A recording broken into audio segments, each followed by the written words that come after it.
യേശുവിൽ ഏറ്റവും അനുഗ്രഹീതരായ പ്രിയപ്പെട്ടവരെ, ഒരു ദിവസം കൂടി ദൈവവചനം കേൾക്കുവാൻ, ആ വചനത്തിലൂടെ ഓരോ ദിവസവും പ്രാർത്ഥനയിൽ ആരംഭിക്കാൻ സ്വർഗത്തിലെ ദൈവം നമുക്ക് നൽകിക്കൊണ്ടിരിക്കുന്ന വിലപ്പെട്ട സമയത്തിന്, അവസരത്തിന് ഞങ്ങൾ നന്ദി പറയുകയാണ്. എല്ലാവരും സന്തോഷമായിട്ടൊക്കെ ഇരിക്കുന്നുവെന്ന് വിശ്വസിക്കുന്നു. ഓരോ ദിവസവും വചനം നിങ്ങളോട് പറയുമ്പോൾ ഈ നാളുകളിൽ ഓരോരുത്തർ ഉപവാസത്തോടെയാണ് പ്രാർത്ഥിക്കുന്നത്. ത്യാഗത്തോടെ നിങ്ങൾക്ക് വേണ്ടി പ്രാർത്ഥിക്കുന്നുണ്ട്. ഇന്ന് നിങ്ങൾക്ക് വേണ്ടി ഉപവാസത്തോടെ പ്രാർത്ഥിക്കുന്നത് രഞ്ജു എന്ന സഹോദരനാണ്. രഞ്ജു എന്ന സഹോദരനാണ് ഉപവാസം എടുത്ത് പ്രാർത്ഥിക്കുന്നത്. ആ വ്യക്തിക്ക് വേണ്ടി പ്രാർത്ഥിക്കുന്നു. ആളുകളായി ആലയത്തിൽ ശുശ്രൂഷ ചെയ്യുന്ന പ്രാർത്ഥിക്കുന്ന ആളാണ്. കുടുംബത്തിന് വേണ്ടി പ്രാർത്ഥിക്കുന്നു. രഞ്ജു എന്ന സഹോദരൻ ആലയത്തിൽ സമർപ്പിക്കപ്പെട്ട നിയോഗത്തിന് വേണ്ടി, നമ്മുടെ ഓരോരുത്തരുടെയും പ്രാർത്ഥനകൾക്ക് വേണ്ടി ആ വ്യക്തി ഇന്ന് നിയോഗത്തോടെ ഉപവാസം എടുത്ത് പ്രാർത്ഥിക്കുന്നുണ്ട്. ആ കുടുംബത്തിന് വേണ്ടി പ്രാർത്ഥിക്കുന്നു.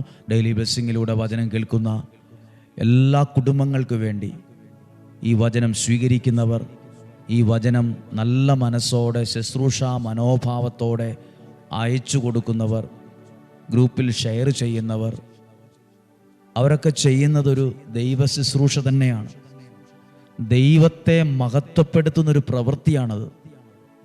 കാരണം ദൈവത്തിൻ്റെ വചനം വേറൊരാൾ കേൾക്കാൻ അവർ അനുഗ്രഹിക്കപ്പെടണമെന്ന നല്ല ആഗ്രഹത്തോടെ ഞാനത് ഷെയർ ചെയ്യുമ്പോൾ അത് ദൈവത്തെ മഹത്വപ്പെടുത്തുന്ന ഒരു പ്രവൃത്തി എന്നിൽ ഉണ്ടാവുകയാണ്. അത് നിങ്ങളുടെ കുടുംബത്തിന്, ജീവിതത്തിനൊക്കെയും വലിയൊരു അനുഗ്രഹത്തിന്, ദൈവാനുഗ്രഹത്തിന് കാരണമായി തീരും. ഇന്നും ജീവിക്കുന്ന ദൈവത്തിൻ്റെ നാമത്തിൽ ഏൽപ്പിക്കുകയാണ്. ഇന്നും ജീവിക്കുന്ന ദൈവത്തിൻ്റെ ശക്തമായ കരങ്ങളിൽ ഏൽപ്പിച്ചു തരികയാണ്. ഇന്ന് നമുക്കേറെ പ്രതീക്ഷയോടെ വചനം കേൾക്കാം. ഇന്നലെ വ്യാഴാഴ്ച ദിവസമൊക്കെ ഒത്തിരി അനുഗ്രഹമായിരുന്നു. ധാരാളം ആളുകൾ വന്നു, പ്രാർത്ഥിച്ചു. സന്തോഷമുണ്ട്. ഓരോ ദിവസവും അനുഗ്രഹമാക്കുന്ന ദൈവ സാന്നിധ്യത്തിന് ഞങ്ങൾ നന്ദി പറയുകയാണ്. ഇന്ന് വചനം കേൾക്കുമ്പോൾ എടുക്കുന്ന വചനം ഇതിനു മുമ്പ് പല പ്രാവശ്യം വായിച്ചു, കേട്ടു, ധ്യാനിച്ചതാകാം. ഒരിക്കൽ കൂടി നമുക്കത് ഈ പ്രഭാതത്തിൽ അത് കേൾക്കാം. വിശുദ്ധ മത്തായിയുടെ സുവിശേഷം 3-ാം അധ്യായം 13-ാമത്തെ വചനം മുതൽ. യേശു യോഹന്നാനിൽ നിന്ന് സ്നാനം സ്വീകരിക്കാൻ ഗലീലിയിൽ നിന്ന് ജോർദാനിൽ അവൻ്റെ അടുത്തേക്ക് വന്നു. ഗലീലിയിൽ നിന്ന് ജോർദാനിലേക്ക് വന്നു. 14-ാമത്തെ വാക്യം. ഞാൻ നിന്നിൽ നിന്ന് സ്നാനം സ്വീകരിക്കേണ്ടിയിരിക്കെ നീ എൻ്റെ അടുത്തേക്ക് വരുന്നുവോ എന്ന് ചോദിച്ചുകൊണ്ട് യോഹന്നാൻ അവനെ തടഞ്ഞു. എന്നാൽ യേശു പറഞ്ഞു, ഇപ്പോൾ ഇത് സമ്മതിക്കുക, അങ്ങനെ സർവ്വനീതിയും പൂർത്തിയാകട്ടെ. 16-ാമത്തെ വാക്യം. ആ വെള്ളത്തിലിറങ്ങി സ്നാനം കഴിഞ്ഞയുടൻ യേശു വെള്ളത്തിൽ നിന്ന് കയറി. അപ്പോൾ സ്വർഗം തുറക്കപ്പെട്ടു. ദൈവാത്മാവ് പ്രാവിൻ്റെ രൂപത്തിൽ ഇറങ്ങി വരുന്നത് അവർ കണ്ടു. ഇവൻ എൻ്റെ പ്രിയപുത്രൻ, ഇവന് ഞാൻ പ്രസാദിച്ചിരിക്കുന്നുവെന്ന സ്വരം സ്വർഗത്തിൽ നിന്ന് കേട്ടു. യേശു സ്നാനം സ്വീകരിക്കുന്ന, യോഹന്നാനിൽ നിന്ന് സ്നാനം സ്വീകരിക്കുന്ന ഒരു സമയം, വെള്ളത്തിൽ മുങ്ങി വെള്ളത്തിൽ നിന്ന് കയറിയപ്പോൾ സ്വർഗം തുറക്കപ്പെട്ടു. ദൈവാത്മാവ് ഇറങ്ങി വരുന്നത് കണ്ടു. ആരുടെയൊക്കെ സാന്നിധ്യം അവിടെ ഉണ്ടായിരുന്നു നോക്കിക്കേ. ആ സാന്നിധ്യമല്ല ഇന്ന് നമ്മുടെ വീട്ടിലുണ്ടാകണം. ആരുടെയൊക്കെ സാന്നിധ്യം? യേശുവിൻ്റെ സാന്നിധ്യം അവിടെ ഉണ്ട്. പരിശുദ്ധാത്മാവിൻ്റെ സാന്നിധ്യമുണ്ട്. പിതാവായ ദൈവത്തിൻ്റെ സ്വരം കേട്ടു. അപ്പോൾ 3 പേരുടെയും സാന്നിധ്യം അവിടെ ഉണ്ട്. പിതാവിൻ്റെ, പുത്രൻ്റെ, പരിശുദ്ധാത്മാവിൻ്റെ. ഇതുപോലെ വചന നദിയിൽ മുങ്ങിക്കുളിക്കുന്ന സമയമാണിത്. നമ്മൾ വചന നദിയിൽ മുങ്ങുന്ന സമയമാണ് ഇത്. വചനം കേൾക്കുമ്പോൾ ഇത് ഒരു ആത്മനദിയിൽ മുങ്ങുവാണ്. മറ്റൊരു ഭാഷയിൽ പറഞ്ഞാൽ വചന നദിയിൽ, വചന നദിയിൽ ഇറങ്ങി മുങ്ങുന്ന സമയം, പ്രാർത്ഥിക്കുന്ന സമയമാണ്. ഡെയിലി ബ്ലെസ്സിങ്ങിൽ വചനം കേൾക്കുമ്പോൾ നമ്മൾ ആ വചന നദിയിൽ ഒന്ന് മുങ്ങിക്കയറുവാണ്. അപ്പോൾ എന്തെല്ലാം നടക്കും? ഒരാൾ വചന നദിയിൽ മുങ്ങുമ്പോൾ, ഒരാൾ വചനത്തിൽ നിൽക്കുമ്പോൾ ഇതേ കാര്യം ഇന്നും നടക്കുമെന്ന് ഞാൻ വിശ്വസിക്കുവാണ്. സ്വർഗം തുറക്കപ്പെടും, പരിശുദ്ധാത്മാവ് ഇറങ്ങി വരും. ഇവൻ എൻ്റെ പ്രിയപുത്രൻ എന്ന ദൈവസ്വരം കേൾക്കും. സ്വർഗം തുറക്കപ്പെടും. വചന നദിയിൽ മുങ്ങുന്ന, ഡെയിലി ബ്ലെസ്സിങ്ങിൽ വചനം കേൾക്കുന്ന പ്രിയപ്പെട്ടവരെ, വചന നദിയിൽ മുങ്ങുന്ന, ആ വചന നദിയിൽ വിശ്വാസമർപ്പിച്ചിറങ്ങുന്ന നിങ്ങളുടെ മേൽ, നിങ്ങളുടെ കുടുംബത്തിൻ്റെ മേൽ പരിശുദ്ധാത്മാവ് ഇറങ്ങി വരും. ദൈവത്തിൻ്റെ സ്വരം, ഇവൻ എൻ്റെ പ്രിയപുത്രൻ, എൻ്റെ അത്രയും പ്രിയപ്പെട്ട ആളാണ്. വചനം കേൾക്കുന്ന നിങ്ങൾ ദൈവത്തിൻ്റെ പ്രിയപ്പെട്ടവരാവും. നിങ്ങളുടെ കുടുംബം ദൈവത്തിന് പ്രിയപ്പെട്ടതായി മാറും. നിങ്ങളുടെ സാഹചര്യം ദൈവത്തിൻ്റെ സ്വന്തമായി മാറും. വചനനദിയിൽ മുങ്ങിക്കയറിയപ്പോൾ കേട്ട സ്വരമാ സ്വർഗം തുറക്കുന്നത് കണ്ടു. വചനനദിയിൽ മുങ്ങുമ്പോൾ നിങ്ങളും കാണട്ടെ നിങ്ങളുടെ മുമ്പിൽ ദൈവം വാതിലുകളെ തുറക്കുന്നത്, നിങ്ങളുടെ ജീവിതത്തിൽ ചില അത്ഭുതങ്ങൾ ചെയ്യുന്നത്, ദൈവത്തിൻ്റെ കരം നിനക്ക് വേണ്ടി ഉയർന്നു നിൽക്കുന്നത്, പരിശുദ്ധാത്മാവ് ഇറങ്ങി വരുന്നത്. വചനം നദിയിൽ മുങ്ങുന്ന നിങ്ങളുടെ കുടുംബം മുഴുവൻ ആ വചന നദിയിൽ മുങ്ങുമ്പം പരിശുദ്ധാത്മാവ് ആ വീടിനകത്തു നിറയും. ആ വീടിൻ്റെ ഓരോ മുറിയിലും നിറയും. ആ വീട്ടിൽ വസിക്കുന്നവരുടെ മേലും നിറയും. ആ വീടുമായി ബന്ധപ്പെട്ട് നിൽക്കുന്ന ഓരോരുത്തരുടെ മേൽ നിറയും. നിങ്ങളും ഈ വചനം കേട്ട് ചിലർക്കൊക്കെ അയച്ചു കൊടുക്കുമ്പോൾ മനസ്സിലൊരു നിയോഗം വെക്കണം. ഈ വചനം കേൾക്കുന്നവർ പരിശുദ്ധാത്മാവിനാൽ നിറയണം. ചില ആളുകൾ പറഞ്ഞു, ഈ വചനം ഒരു ദിവസം അയച്ചു കൊടുത്തില്ലെങ്കിൽ ഒത്തിരി പേര് എന്താ അയച്ചു തരാത്തത് എന്ന് ചോദിക്കും. അതുകൊണ്ട് ഒത്തിരി പേർ ഈ ശുശ്രൂഷയുടെ ഭാഗമാണ്. ഈ ഒരു ശുശ്രൂഷയുടെ ഭാഗമാണ്. അനേകരെ വചനനദിയിൽ മുക്കാൻ, അനേകരെ വചനനദിയിൽ കൊണ്ടുവരാൻ നമ്മളിലൂടെ ദൈവം ഒരുക്കിയിട്ടുണ്ട്.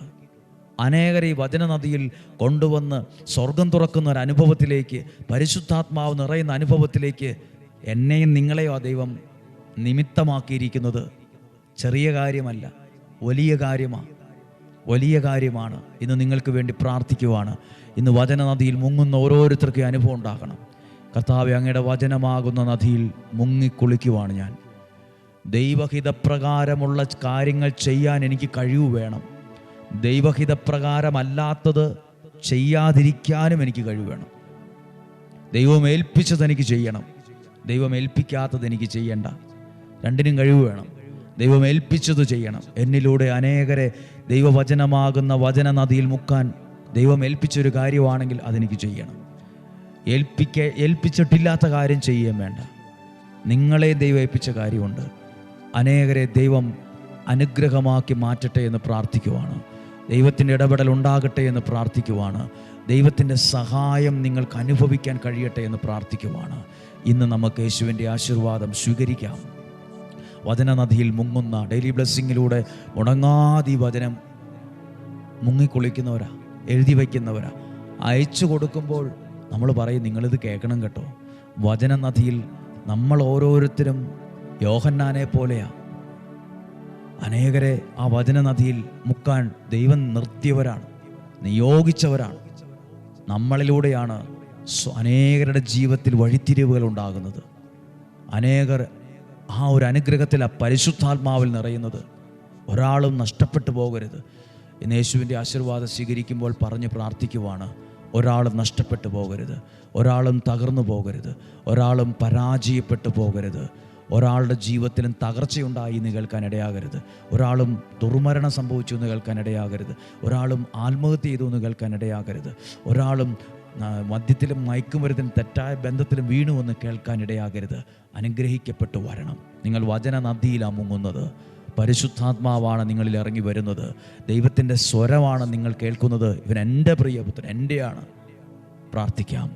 നമ്മുടെ കർത്താവ് ഈശോ മിശിഹായുടെ കൃപയും പിതാവായ ദൈവത്തിൻ്റെ സ്നേഹവും പരിശുദ്ധാത്മാവിൻ്റെ സഹവാസവും നിങ്ങളോടുകൂടെ ഉണ്ടായിരിക്കട്ടെ. നിങ്ങളുടെ കുടുംബത്തിൽ, നിങ്ങളുടെ ജീവിതയാത്രയിൽ എല്ലാം ഉണ്ടാകട്ടെ. ദീർഘായുസ്സും ആരോഗ്യവും സന്തോഷവും സമാധാനവും നിലനിൽക്കുന്ന ഐശ്വര്യവും യേശു നിങ്ങൾക്ക് നൽകട്ടെ. ഉയർച്ചയും അനുഗ്രഹവും തരട്ടെ. വിശ്വാസത്തിൽ വർധനവുണ്ടാകട്ടെ. സ്വർഗം തുറക്കുന്ന അനുഭവം ഉണ്ടാകട്ടെ. വചനനദിയിൽ ഞാൻ മുങ്ങുകയാണ്. ദൈവഹിതപ്രകാരം ഈ വചനനദിയിൽ ഞാൻ മുങ്ങുന്നു. അനേകർ എൻ്റെ കുടുംബത്തെ മുഴുവൻ ഈ വചനനദിയോട് ഞാൻ ചേർത്ത് വയ്ക്കുന്നു. അതെന്നെ നനയ്ക്കുക മാത്രമല്ല, എന്നെ നിറഞ്ഞു നിൽക്കുക തന്നെ ചെയ്യും. എന്നെ മുഴുവൻ നിറയ്ക്കുക തന്നെ ചെയ്യും. സ്വർഗം തുറക്കുന്ന അനുഭവത്തിലേക്ക് എന്നെ കൊണ്ടുപോകും. അനേകരെ ഈ വചന നദിയിൽ മുക്കാൻ അനേകർക്ക് ഭാഗ്യമുണ്ടാകട്ടെ. ആയിരക്കണക്കിന് ലക്ഷക്കണക്കിന് ആളുകളെ ഈ ലോകത്തെ വചനനദിയിൽ മുക്കാൻ, വചനനദിയിൽ കൊണ്ടുവരാൻ ഒരു നിയോഗവും ഭാഗ്യവും എനിക്കും നിങ്ങൾക്കും ഉണ്ടാകട്ടെ. യേശുവിൻ്റെ നാമത്തിൽ അനുഗ്രഹിച്ച് ആശീർവദിച്ച് പ്രാർത്ഥിക്കുന്നു. ദീർഘായുസ്സും ആരോഗ്യവും സന്തോഷവും സമാധാനവും ഐശ്വര്യവും ഉണ്ടാകട്ടെ. യേശുവിൻ്റെ നാമത്തിൽ ഇപ്പോഴും എപ്പോഴും എന്നേക്കും ആമേൻ. നല്ലൊരു ദിവസം നിങ്ങൾക്ക് ആശംസിക്കുന്നു. സാധ്യമായ എല്ലാവർക്കും ഈ വചനം അയച്ചു കൊടുക്കണം. ദൈവം എല്ലാവരെയും അനുഗ്രഹിക്കട്ടെ. നാളെയും 5:30 ഒരുമിച്ച് കാണുന്നതുവരെ സ്വർഗത്തിലെ ദൈവം ഉള്ളം കയ്യിൽ എന്ന പോലെ എന്നെയും നിങ്ങളെയും സൂക്ഷിക്കട്ടെ. ആമേൻ. അനുഗ്രഹം പ്രാപിക്കാൻ വേദനയോടെ വരും നേരം വേദനയെല്ലാം നീക്കണമേ, ഞങ്ങളുടെ യാചന കേൾക്കണമേ. അനുഗ്രഹം പ്രാപിക്കാൻ വേദനയോടെ വരും നേരം വേദനയെല്ലാം നീക്കണമേ, ഞങ്ങളുടെ യാചന കേൾക്കണമേ. യോഗ പ്രാർത്ഥന ചൊല്ലും നേരം അമ്മേ മാധ്യസ്ഥമേകണമേ. നിയോഗ പ്രാർത്ഥന ചൊല്ലും നേരം അമ്മേ മാധ്യസ്ഥമേകണമേ. നിയോഗത്തിൽ പ്രാർത്ഥിക്കുമ്പോൾ അമ്മേ മാധ്യസ്ഥമേകണമേ.